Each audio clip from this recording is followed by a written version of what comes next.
MacArthur's forces bypass Rabaul and draw closer to the Philippines. The 1st Cavalry pours into Los Negros in the Admiralties, 200 miles north of Madang. The first surprise assault drove the Japs into the jungle, and our troops advanced with few casualties. But later, the going got tougher.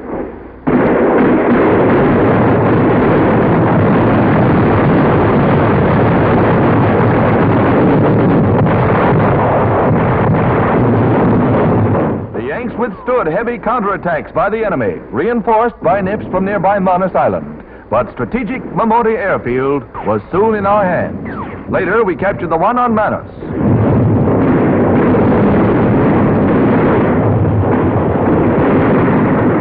During the night, the Japs infiltrated our lines, and the next day, the mop-up began.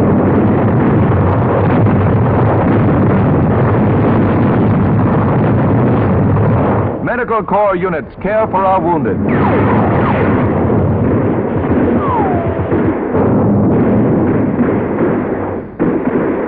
Blood plasma is administered as Signal Corps cameras record the progress of battle.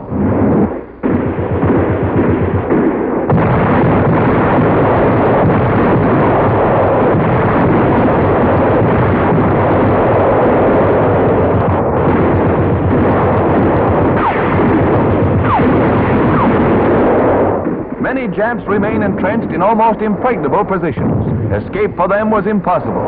Many of them sent off hand grenades against their bodies, resorting to Hara Kiri rather than surrender. In one heap, our newsreel cameraman counted 71 dead nips. From the condition of the bodies, the guess was that nearly 50% chose suicide. Another island spearhead pointed toward Tokyo.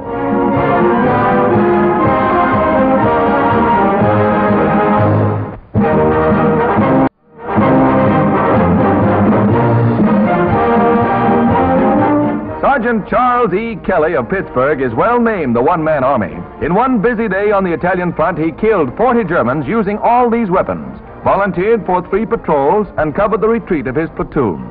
Signal Corps pictures show the fighting sergeant receiving the Congressional Medal of Honor from General Clark. The ceremony was held somewhere in North Africa. Don't get the name wrong, folks. It's Kelly.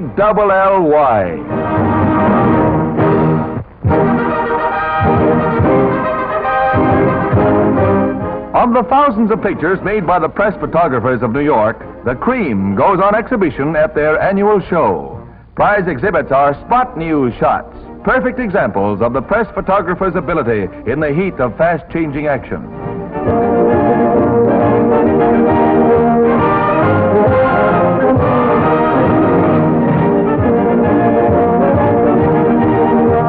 The lens of the giant camera at the exhibition reflects some of the outstanding pictures of the past. There are many here that you probably remember.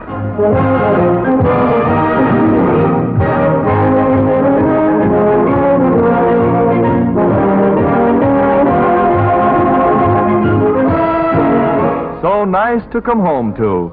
This is Mrs. Emma Van Kooteren with 12 children in service. And you can be sure that sports are well represented.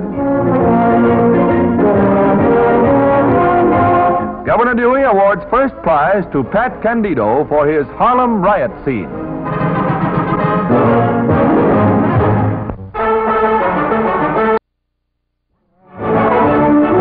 The problem of supply to isolated Burmese jungle outposts is neatly solved by planes of the Carrier Command, a tricky and hazardous operation. The chutes must be dropped from low altitudes to avoid being lost in the thick jungle. These men have become almost as expert as bombers in hitting the small clearings.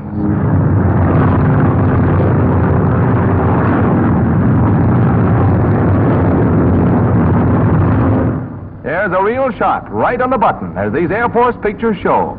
This is real manna from heaven.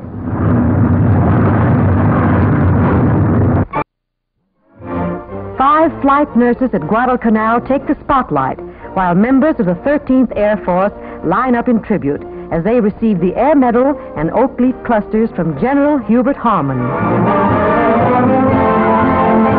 Lieutenant Margaret Rickey of Abilene, Texas, Lieutenant Joyce Boivert of Champion, Michigan, Lieutenant Dorothy Shakovsky of Green Lake, Wisconsin, Lieutenant Mary Muckerheide of Milwaukee, and Lieutenant Geraldine Jones of Lock Haven, Pennsylvania. Heroines all.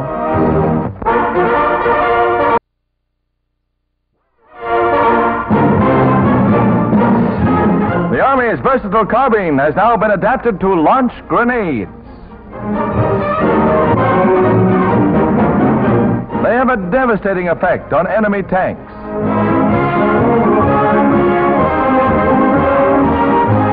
And now, meet Punch and Power on Wheels, an armored killer that has long been kept secret by the Army. Built by Ford, this new vehicle, the M8, combines the speed and maneuverability of an automobile with the protection of a light tank in its armor plate. Powered through all 6 wheels, this 7-ton monster will be able to negotiate bombed-out Berlin streets.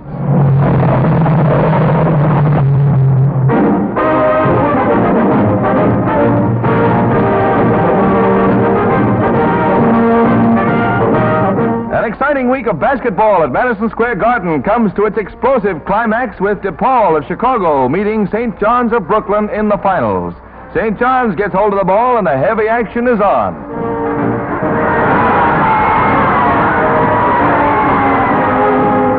The boys are willing to die for their alma mammies.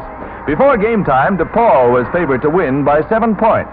St. John bats the ball around now and they score. Now the Westerners show some of the fancy ball handling that has brought them to the finals.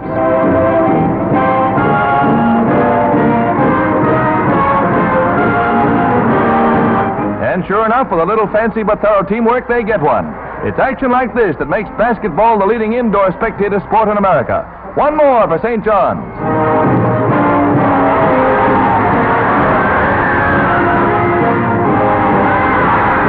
After seesaw action, DePaul gets hold of the ball and they put it right where they want it.